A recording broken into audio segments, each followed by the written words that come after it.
Mister அலிஸ் மெய்யன்பர்களுக்கு உங்கள் பாரம்பரிய வைத்தியர் உங்கள் ராஜசூரியன். அற்புதம் ஆனந்தம் மெய்யன்பர்களே. இப்போ பார்த்தீங்கன்னா உடலில் தேமல் வந்துடுது, எல்லா பக்கமும் சொரியாசிஸ், தேமல், படை, சரங்கு, சொறி, இந்த தோல் சம்பந்தமான நோய்கள்லாம் வந்துடுது. அந்த தோல் சம்பந்தமான நோய் நீங்கிறதுக்கு என்ன வழி அப்படின்னு நிறைய பேர் கேட்குறீங்க. இந்த தோல் மினுமினுப்பு, இந்த தோலை வச்சு தாங்க எல்லாமே. ஏன்னா சினிமாக்காரர்களுக்கு நான் அதாவது நடிகர்களுக்கு தெரியும் இந்த தோல் உடைத்தன்மை. ஏன்னா மேக்கப் அதாவது பேக்கப் ஆகிற வரைக்கும் மேக்கப் சிறப்பாக இருக்கணுங்கிறது தான் அந்த தொழிலோட ரகசியம். அப்போ இந்த மேக்கப் வச்சு தான் ஓடிட்டு இருக்கு, எல்லாம் மேக்கப்பில் தான் ஓடுது வண்டி. சரி, அது இல்லாமல் இயற்கையான அழகு நம்ம பெறணும் அப்படின்னு ரொம்ப பேர் ஏங்குறீங்க. அந்த இயற்கை அழகு பெறுவதற்கு ஒரு அற்புதமான ஒரு மருந்தை இப்போ நம்ம மிஸ்டர் லேடிஸில் சொல்ல போகிறோம். தோல் வயதானா கூட தோல் சுருக்கம் இல்லாமல் தோல் சிறப்படையணும். அது இந்த தேமல், சொறி, சிறங்குக்கெல்லாம் பிறகு நான் வர்றேன். முதல்ல இந்த கண்டனில் நம்ம பேசக்கூடியது தோல் சுருக்கம் இல்லாமல் தோல் மினுமினுப்பாக இருக்கிறதுக்கு என்ன பண்றது. இதுதான் இந்த தோல் சுருக்கம் இல்லாமல் தோல் மினுமினுப்பாக இருக்கணும். வயதானா கூட அந்த வயதான தன்மை தோல் மூலமாக தான் தெரியும். அப்போ வயதானவர்களுக்கு மிக மிக முக்கியம் தோல் சிறப்பாக இருக்கணும். தொங்கி தாடைகள்லாம் தொங்கும் ரொம்ப பேர்த்துக்கு. இந்த நிலையெல்லாம் என்ன காரணம்? இந்த தைராய்டு மேட்ரு, இதெல்லாம் இதுக்கெல்லாம் அடிப்படை என்ன செஞ்சால் சரியா இருக்கும்? உணவு சாப்பிட்ற விஷயமும் இருக்கு, குடலை சரியா வச்சுக்கிறது இருக்கு. ரெண்டாவது, நீங்க முக்கியமா மேலே போட்டு தேய்ச்சி குளிக்கிற விஷயங்களும் இருக்கு. சரிங்களா? நான் சொல்ற மாதிரி இந்த விஷயத்த பண்ணுங்க.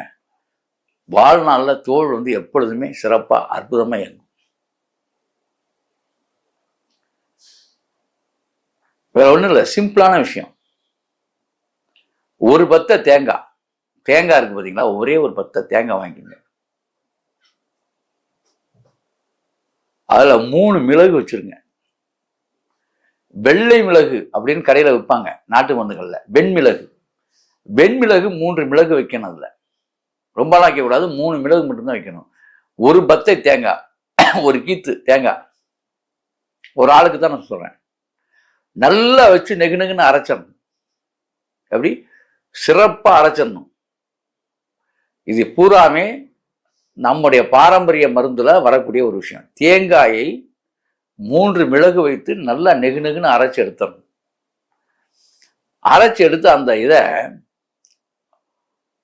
பசு மாட்டுப்பால், நான் சொல்றது பேக்கெட் பாலோ அதுல எல்லாம் சொல்ல, மாட்டுப்பால் கிடைச்சவங்க மாட்டுப்பாலும் செய்யணும். அப்படி கிடைக்கல, மாட்டுப்பால் நாங்கள் கிடைக்கவே இல்லைங்க, பாக்கெட் பால் தான் கிடைக்கும். ஏன்னா இன்னைக்கு நாகரிக, அதாவது டவுன் வாழ்க்கையில நிறைய விஷயங்கள் டவுனாக தான் இருக்கு. அதுக்கு அடிப்படை என்னன்னா, நல்ல அதாவது நேச்சர் ஃபுட்டை தேடி தான் வாங்க வேண்டியிருக்கு. தயிர் கிடைக்காது. நான் இந்த கண்டென்ட்ல நான் வேற அந்த தயிருக்கு சமமா நான் வேற ஒன்று சொல்றேன், அதை நீங்க செஞ்சுக்கங்க. இப்போ இந்த தேங்காயை அரைச்சி எடுத்து வச்சுக்கிட்டீங்க. இதுல நம்முடைய கடையிலே கிடைக்கும். அந்த தயிர் கிடைக்காதனால ஆவரம்பூ பொடினே விற்கிறாங்க நாட்டு மருந்து கடையில. இந்த ஆவரம்பூ பொடி கிட்டத்தட்ட ஒரு 4 ஸ்பூன் 5 ஸ்பூன் சேர்த்தணும். 5 ஸ்பூன் சேர்க்கணும். 5 டீஸ்பூன் ஆவரம்பூ பொடி இதுல சேர்க்கணும். சேர்த்து அதையும் அந்த அரைக்கும் போது அதையும் மிக்சியில் போட்டு அதை ஒன்று அடிச்சிங்கன்னா சீக்கிரம் நல்லா மிக்ஸ் ஆகும். அரைக்கும் போது தேங்காய், ஆவரம்பூ பொடி,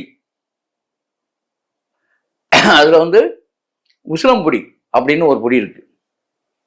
மிக மிக முக்கியம் நண்பர்களே, உசிலம்பொடி. அது கடையில் கிடைக்கும். அரப்புன்னு சொல்லுவாங்க, அரப்பு தூள்பாங்க. உசிலம் தலையினுடைய பொடி, உசிலையின் தலையினுடைய பொடி. இந்த பொடியும் வாங்கி வச்சு ஒரு பாக்கெட் வாங்கி போதும். இது ஒரு 5 ஸ்பூன் அதில் கலந்துக்கணும். 5 ஸ்பூன் தான் நான் சொல்ற, டீஸ்பூன்ல 5 ஸ்பூன், அவ்வளவுதான். கலந்து தேங்காய் பத்தை, உசிலம்பொடி, இது ஆவரம்பூ பொடி எல்லாம் ஒன்னா போட்டு மிக்ஸ் பண்ணி நல்லா அரைச்சிருங்க சுத்தமா. கண்டிப்பாக வெள்ளை மிளகு 3 மிளகு அதில் போட்டுருணும். போட்டு அரைச்சி எடுத்து உச்சந்தல உள்ளங்கால் வரைக்கும் நல்லா தேய்ச்சி அரை மணி நேரம் கழிச்சு நீங்க குளிச்சு பாருங்க. அப்பவே பளபளக்கும் உடம்பு. நான் பொய் சொல்லவில்லை, அப்பொழுதே பளபளக்கும் உங்களுடைய தோல், மினுமினுக்கும் பளபளக்கும். இதை ஒரு 48 நாள் பண்ணிட்டீங்கன்னா கலர் மாறும். பொய் இல்லை, கலரே சேஞ்ச் ஆகும். ஆனா தேய்ச்சிட்டு அரை மணி நேரம் விட்டுணும் உடம்புல. ஒரு நாளைக்கு 2 வேளை செஞ்சீங்கன்னு வச்சுங்க, முகம் வசீகரமாகும். மாற்றுக்கிறதெல்லாம் ஒண்ணுமே கிடையாது. இல்லை உள்ள நீங்க சாப்பிடக்கூடிய உணவு உள்ள நீங்க சாப்பிட்றது முக்கியமா இதே தான். அதாவது கருவேப்பிலையும் தேங்காய், கருவேப்பிலை, அதை விட இன்னும் சிறப்பான விஷயங்கள் உள்ள சாப்பிட்றது இருக்கு. அற்புதமான விஷயம் ஒன்று இருக்கு, அவரைக்காய்.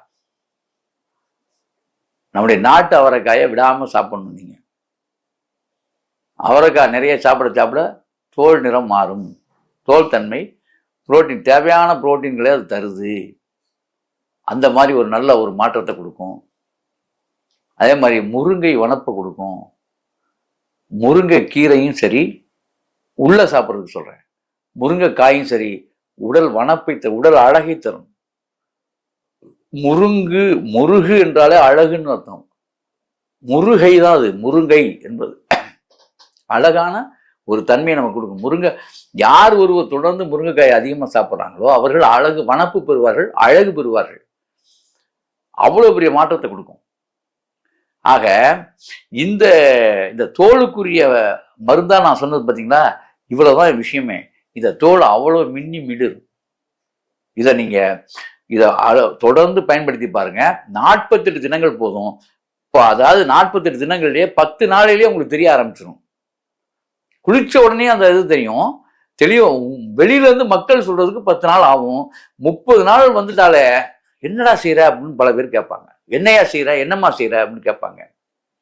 உச்சந்தல இருந்தே தேய்க்கலாம், முடிக்கு நல்லதுதான். ஆக இதை யாரு பிரஷர் நோயாளி, சுகர் நோயாளி இவங்கெல்லாம் செய்யலாமா? தாராளமாக செய்யலாம். 1000% பண்ணலாம், தப்பே கிடையாது.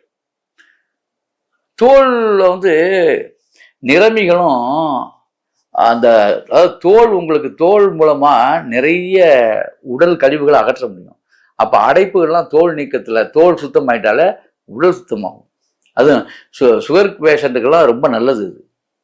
இது மாதிரி நீங்க பண்ணி பாருங்க, நிறைய நோய்கள் போகும்.